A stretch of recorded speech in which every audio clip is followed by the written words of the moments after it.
Накануне празднования Дня народного единства в каждом регионе страны прошла акция «Большой этнографический диктант».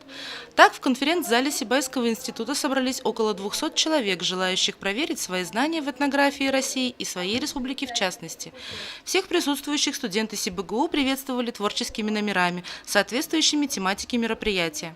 Аудитория в зале собралась разнообразная. Это люди разных возрастов и разных профессий, но все они с одинаковым энтузиазмом решили принять участие в этнографическом диктанте. Мы готовились, черпали из интернета, остальное, то есть рассказывали наши учителя. Мне интересно, нам интересно, хотим принять.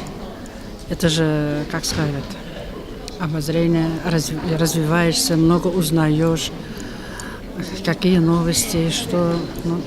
Интересно, нам всем. Я хочу узнать свои знания, что я знаю, что я не знаю. Что не знаю, буду, узнавать, читать. Мы очень рады, что такое мероприятие проводится у нас. Мы с радостью пришли на это мероприятие. И хотим, чтобы все наши студенты, которые с нами пришли сегодня, они расширили свои знания об этнографии, о различных народах. У нас Россия большая, многие народы вместе живут, должна быть толерантность между ними. И в дальнейшем, то есть проведение такого рода мероприятия сплачивает народ, я считаю. Этнографический диктант – всероссийская культурно-просветительская акция, которая в этом году приняла статус международной. Она направлена на повышение интереса к истории и культуре своего народа, а также культуре народностей, проживающих на территории России и стран СНГ. Организаторами события выступили Федеральное агентство по делам национальности и Министерство по национальной политике Удмуртии. Написать диктант можно было на региональной площадке или же пройти онлайн-тестирование на официальном сайте. За 45 минут участникам предстояло ответить на 30 тестовых вопросов, часть из которых общего федерального характера, а часть с учетом региональной специфики. Целью данного мероприятия является выявление уровня грамотности, этнографической грамотности населения России, а также соотечественников за рубежом.